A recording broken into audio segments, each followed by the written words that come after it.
2024 is about to end. In fact, it is ending tomorrow. I really wanted to close out the year by talking about 5 things that were, I think, really good beauty related decisions that I made throughout 2024 and 5 not so good beauty decisions that I made in 2024, just as a nice way to kind of cap off and round out the year. I do like to use this time of the year to reflect a little bit on the year that's just happened. I think, like a lot of you, very mixed feelings about New Year's Eve, New Year's resolutions, all of that stuff, you know, and it can be a really difficult thing to balance, sort of like the looking forward and the looking back and how you take all that in. I really, this year, I do have very firm feelings about things that I know I did well and things that I know that I need to do better. I just want to go into 2025 with a bang. I want to go into it with a really fresh, clean perspective on what I want to focus on in this coming year. And I think one thing that becomes really apparent, especially as you start to get a little bit older, is that time is fleeting. Time moves fast. For my 4-year-old, it moves so slowly. Like every minute feels like an eternity to them. But to me, it's just going, and I don't want to waste any time, and I don't want to tread water. I just want to do the things I want to do. I want to be with the people that I love, and that's how I want to spend my time. So for me, the best way to sort of go into the year fresh is look back at the year behind me, almost behind me, and take from that what I need, and then put it behind me and move forward. So if you want to move forward with me and talk about some good and bad things that I did in 2024, then stick around.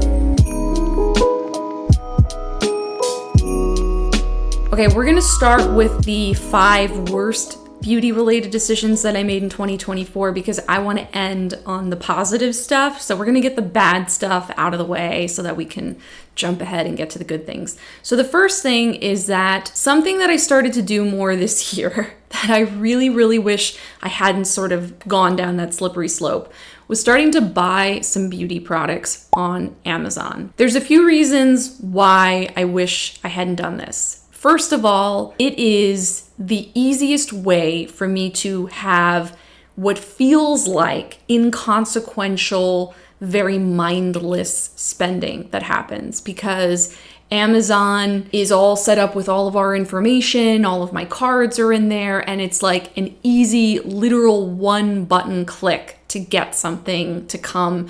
Usually within 24 to 48 hours, it shows up. It allows for this sort of mindless just consumption that I really, really, really, really do not want to partake in anymore.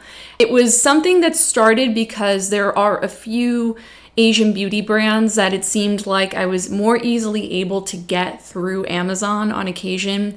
And then once you buy one thing, of course, it shows you other things that you might be interested in, or you get emails of things that you might want to check out. And it's just this sort of like this snowball rolling downhill, picking up speed, and all of a sudden you're like, wait a minute, what did I order? Why did I order that? Do I even like this? Do I want that? And it's not as though everything that I purchased through Amazon was a dud or, you know, I really did pick up some very lovely things through it and things that I actually enjoyed, but it did start to become this easy way for me to trick my brain into being like, it's okay. It's just a little one-off from Amazon. It's no big deal. I don't need to think about it too much. It's okay to like treat myself to something when I'm ordering, you know, more acidic toilet bowl cleaner that we need. Like, you know, it's it's like, I'll just throw it in the cart. No, it's not okay. It's not good. It's not good for me. It was just one of those things where once the door opened, it's been a lot harder to close it than if I had just never opened it. Typically, when I do beauty purchases, I'm either purchasing through a particular brand's website and it's like a commitment, something that I've thought about, or, you know, Sephora is really where I re-up on some of my staple items, like some of my skincare items. I just, you know, I'm like, okay, well, I'm going to need to, you know, replenish my toner and blah, blah, blah, blah, blah. And like, it's like, that's what I'm getting and that's it. And so there is just inherently more thought that goes into those things because I'm specifically either going to a brand to make a decision that I want to purchase something and like again, mentally committing to it, or I have more or less of a routine that I'm restocking on. Amazon is this weird netherworld where, because we use it so frequently, and this year I would really like to use it a lot less frequently if I possibly can, it creates this weird, cycle with Amazon where you feel like you want to use it less, but you realize how much you rely on it, and then you keep using it, and then it just feels like you can't get out of it. Anyway, that's a whole separate topic for another video at some point. But when it comes to beauty products, I'm kind of capping it at this point where I'm like, Ivy, you are not allowed to purchase any more beauty products on Amazon unless there's some very, very specific thing that you've given yourself time to think about and you've really wanted it and it's only available through there and there's no other options. Like, I really, really want to be careful about that, because this year it was just one of those things where I realized, looking back at my order history, which is scary, don't do that, I started to just add things into my carts before checking out that a lot of them I didn't really end up needing, didn't end up using all that much. It was just to sort of treat myself. And that is a mentality that I can just push to the side. I don't want to do that anymore. So purchasing beauty products through Amazon is out in 2025. So the next thing is really gross, and it's something that I've talked about a little bit before, but I'm going to expose myself now even further, which is in 2024, I did not wash my makeup brushes enough. I'm going to be honest. I don't think I've washed my makeup brushes in 2024 more than one time. There's one time that I can remember where I took the time to go in the bathroom and literally wash every single one of my makeup brushes. After that, I felt so proud of myself. I really had accomplished something. And of course, after that, my makeup brushes all worked beautifully. And I just was really embracing that feeling of, I did it. And then I didn't do it again after that. So I know that that is gross, disgusting, really, really terrible. And for all I know, could be contributing to some of the occasional acne that I deal with. Although I do think most of my acne is, biologically related and not doesn't have anything to do with my makeup brushes. But regardless, good hygiene is obviously really important, and I have great hygiene in pretty much every other aspect of my life. But for whatever reason, because the time that it takes is so intensive to wash the large number of brushes that I have, I feel like I need to make a real change. I either need to really truly cut down on how many makeup brushes I have so that the feeling of needing to wash them is less overwhelming and feels more manageable, or I need to suck it up and schedule time to wash my makeup brushes like on the calendar and stick to that. To be honest, I don't know even if I did that, if I put a date on the calendar to do it, that I would actually stick to it. It seems like the kind of thing that I could easily find myself ignoring in favor of prioritizing other things that I would much rather do. Like, there are a million other things I would rather be doing than washing my makeup brushes. And if I could hire someone to wash my makeup brushes, I would. And I'm sure that I could, but I'm also probably not going to do that because it's so embarrassing. So I think part of what I want to do in 2025 is actually cut down on my makeup brushes. I'd like to feel that when it comes time to wash them, I'm not like looking down the barrel of a gun and feeling this is going to take me half a day type of feeling. And I do think that I have amassed a lot of brushes at this point, and only a fraction of them end up getting used. And the only reason that I end up using more of them than I need to is because I let them get dirty and then sit there.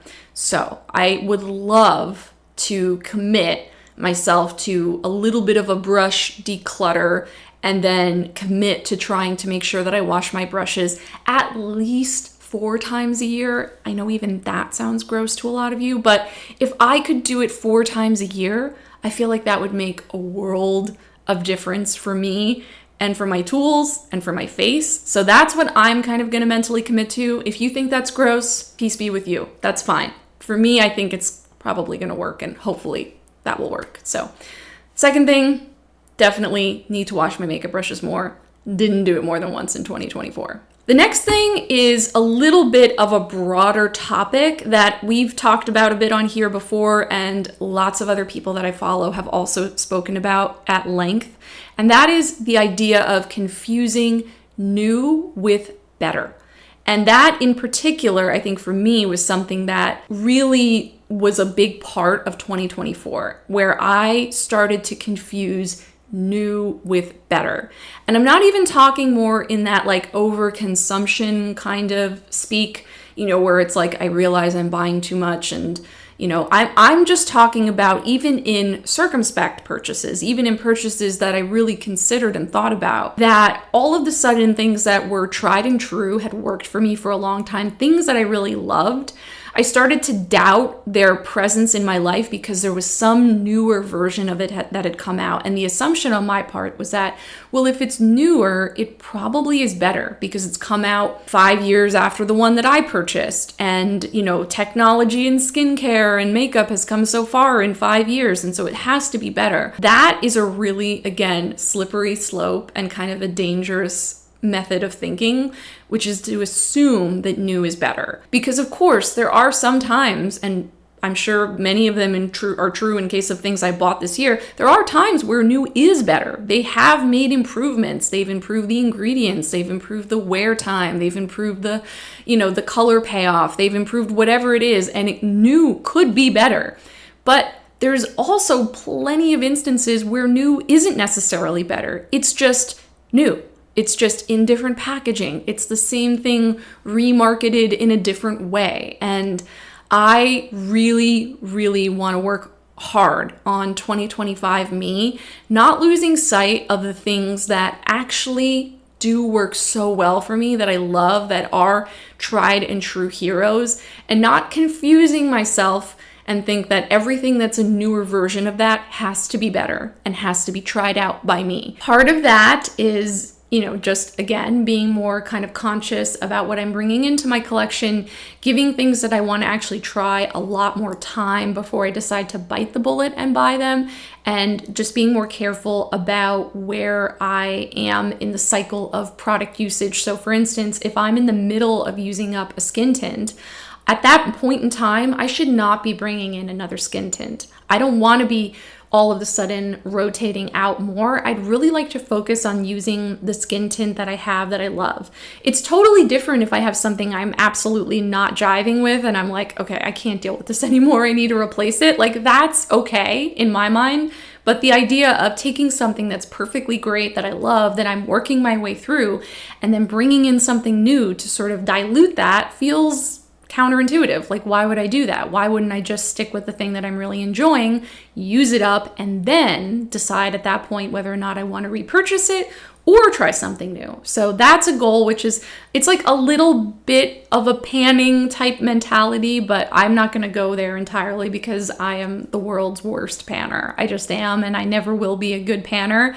That's not what this space is for, but it's dipping into that a little bit. I want to be more conscious about using up my products, and I do not want to confuse new with better. I think in a similar vein, the fourth thing is not falling for hype as much. I think 2024 was a year that I did definitely let certain things that were very hyped up take over my brain for way too long.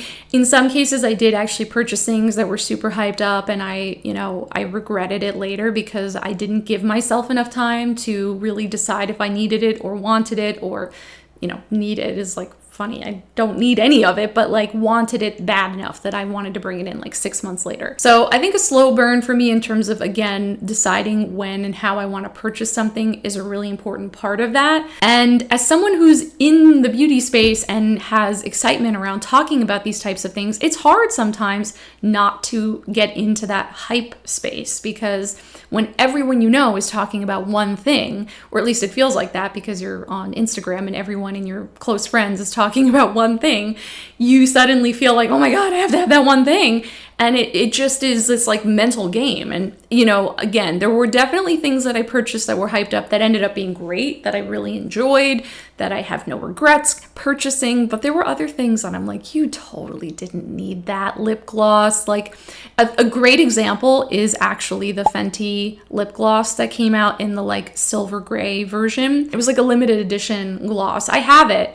I've worn it all of once. And it's just because it's great in some ways, but it's like, I'm not wearing that exact kind of product all that much. I wasn't wearing it all that much before it came out, and I haven't picked it up and started wearing it suddenly a lot more. I just fell prey to the hype of it because it was like new and different and exciting, and everybody was talking about this Fenty lip gloss, and I was like, I have to try it. It's great. It's cool. It's awesome. But it's actually not that flattering on me. And it's actually not something that I wear all that often. And I don't think that I needed it. I think I probably could have gotten my yayas out by trying someone else's once and then, letting it be where it was. But I fell prey to the hype. So I would like to be better in 2025 about not letting the hype overrule my better judgment, my brain sense, and just, get a little bit more in my own head instead of allowing others to permeate that space too much. You get what I'm saying? And the last thing, this is not unique to 2024, but it does feel like this year in particular, there were certain moments that are highlighted for me that I could have done this so much better. And again, I know I'm not alone in this, I tend to deprioritize self-care when things are stressful. When there's other things going on that I need to deal with, when there's problems at hand, when there's stress, I just tend to deprioritize self-care, not do it at all. Like, there are certain things that I'll always do. Like, I do make sure that I always do my skincare routine at night. It's not very involved, so that's fine. But like, obviously I brush my teeth and I shower and I brush my hair and all those things, like basics. But, we're talking about even just time to do my own makeup, giving myself extra time to take care of my hair a little more, get my hair cut, which is something that I think I did all of like once or twice in 2024. Like all these things that are sort of a part of you taking care of yourself that no one else is going to do for you. I tend to let those things totally go to the wayside when there is stress or problems or issues going on in my life. And it's honestly those moments where I need it the most to try to get back to myself, to try and help me be centered, to help me lay the groundwork for moving forward. It's just a habit. It's a bad habit that I'd really like to break. What happens is I start to feel guilty if there's other things going on that I need to focus on, with this idea that like, okay, well, I shouldn't be taking 10 minutes to sit down and do my makeup, or I don't need to take that hour on the weekend to get my hair cut, because there's too much going on at the house that I need to deal with. It's like, no, that is how you lose yourself. That is how you forget who you are. That is how you start to, little by little, get kind of like shaved away and whittled away. And that's not healthy. It's just not. It doesn't need to be considered selfish to do these little acts of taking care of yourself. It's just one of those things that I know I'm not good at doing right now when I'm in trouble, when I'm having issues. But those are the moments where I really need to lean into it and understand how important it is for me. And so definitely going into 2025, I want to be so thoughtful about taking time for myself, not feeling guilty about it, and realizing how important it is to maintaining me. And I know how much the people around me depend on me, and so I can only keep being the best version of myself if I take care of myself. So that's what I want to do in 2025. Okay, on to the good stuff. The 5 best beauty-related choices I made in 2024. These are things that I'm really excited that I allowed myself to just do. And when I thought back, I was like, oh yeah, that was like a big thing that I actually did this past year that I want to keep doing and I want to keep experimenting with. And one of those things is I started experimenting a little bit more with blush placement. Blush placement is one of the more, I think, trendy topics of 2024 at different points. There were like, whatever the type of makeup it was, espresso makeup, clean girl makeup, cold girl makeup, whatever it is. All of those things have one thing in common besides like colors, and that is kind of like blush placement and sometimes concealer placement a little bit too. Those are the main things that I feel like can help shape a person's face and the sort of look of things outside of just general contouring or like literal face shaping. So I started to play a little bit more with blush placement and get a little braver this past year with either going higher, going under the eyes, going lower with a more like Renaissance look. I just decided that it didn't matter if everything I tried wasn't super flattering on me, but like I wanted to really give it a go and see how different things could make me look or feel on any given day. And so that's one of the things I'm really proud of, is that I wasn't afraid of looking bad. I was really much more focused on experimenting and being open to that. I discovered a lot of blush placements that I ended up loving that I never would have discovered had I not just given it a chance. Tried something maybe in certain cases that was a little trendy, and then finding out that, oh, I actually really like that, or that really suits me. I also discovered a few things that really didn't work for me, and that's okay to discover too. So that was one thing I really, really liked trying in 2024. Another is that I feel like I really discovered lip liner in 2024. That sounds really hilarious to say because lip liner has been a staple product of most people's routines for literally forever. But I personally only truly discovered lip liner in the last year. Before this past year, I think I had a total of 2 or 3 lip liners in my collection.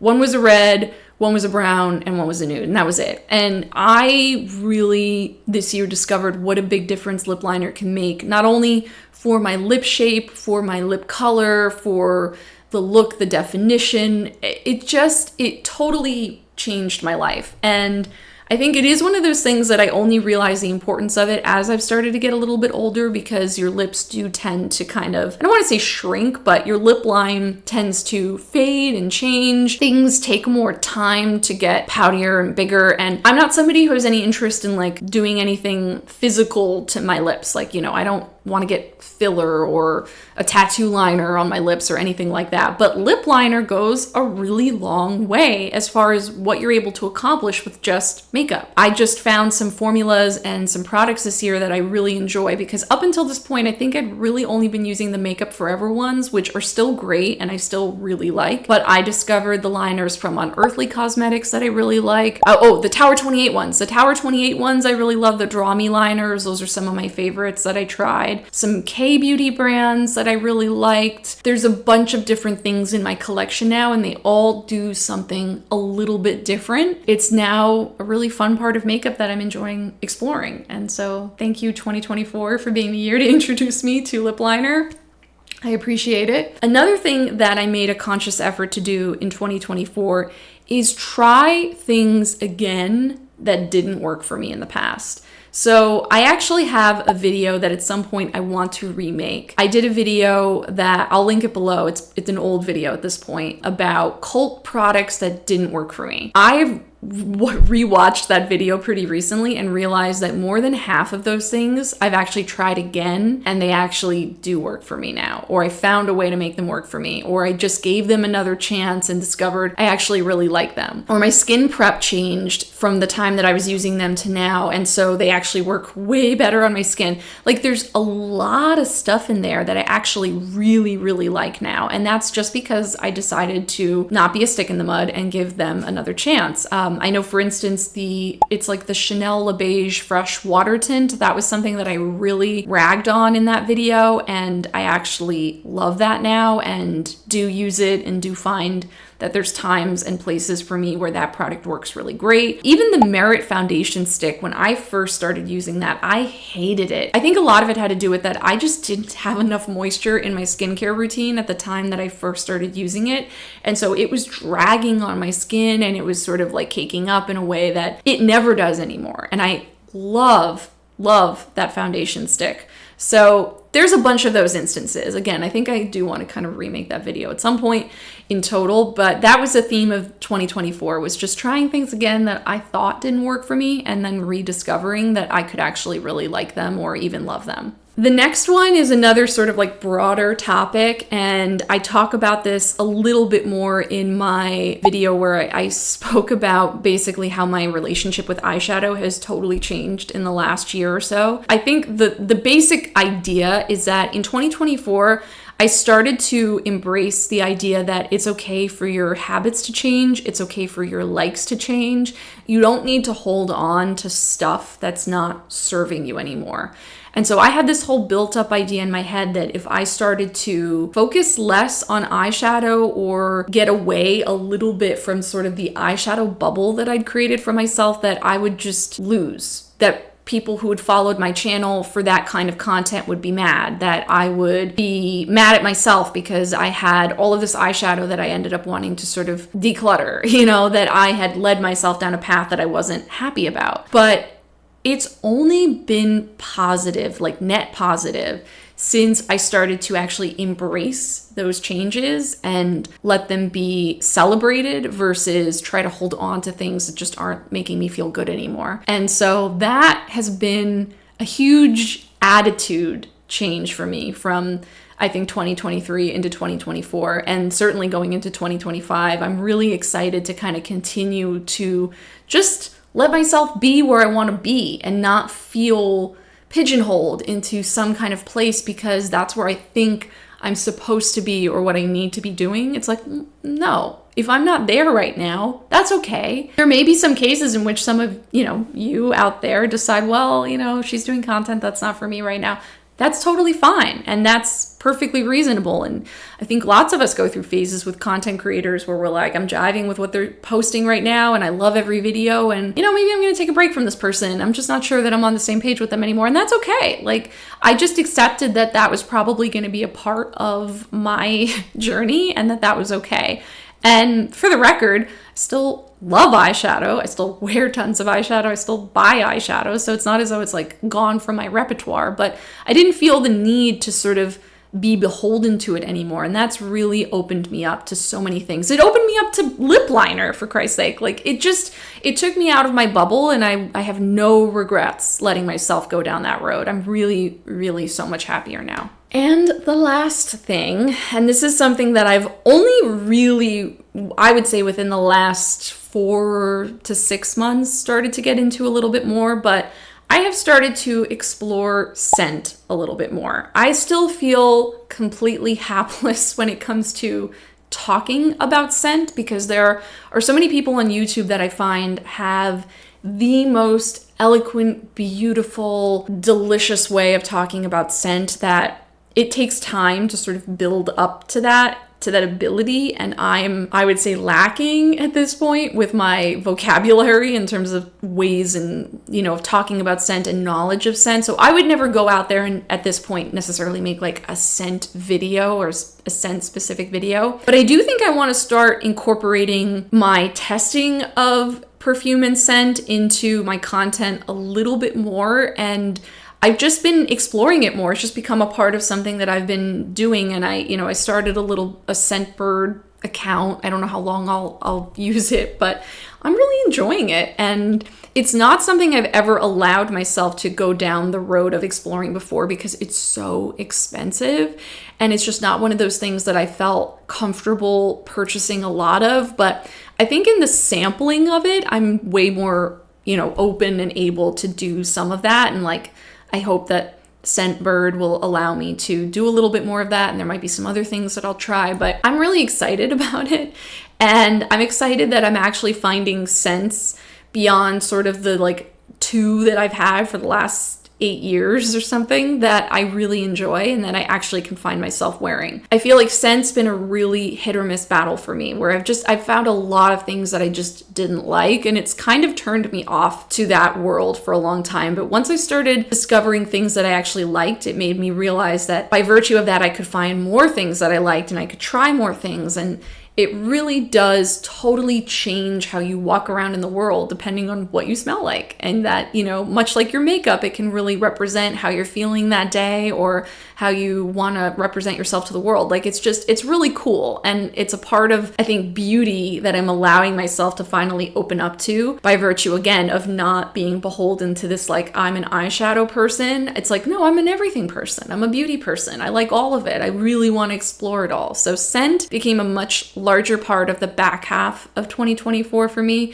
and I definitely would like to play around with it more in 2025 and try and expand my scent vocabulary as far as how I can communicate it to you. Hopefully I can do a better job of talking about it so that when you ask me what something smells like, I can give you a real answer. So with that, that is my little 5-5 roundup of 5 things that I am not so happy that I ended up having to deal with in 2024, and then 5 things that I'm really happy I explored and delved more into in 2024. I am going into the next year really excited. I feel like I've made a lot of progress in 2024 to the point where I've gained some momentum that I know I can go into the next year stronger, better, and not sort of fall back into things that I think have not served me as well in the last year.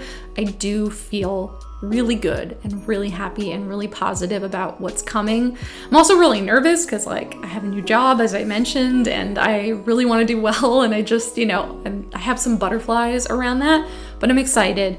So I hope that you are ending the year on a positive note. I really am wishing you all the best as you enter this new year, and just know that I'm thinking about you. I love you. I appreciate you for being here. Thank you so much for watching. If you have not subscribed, definitely consider it. I would love to have you be a part of this channel, especially going into the new year.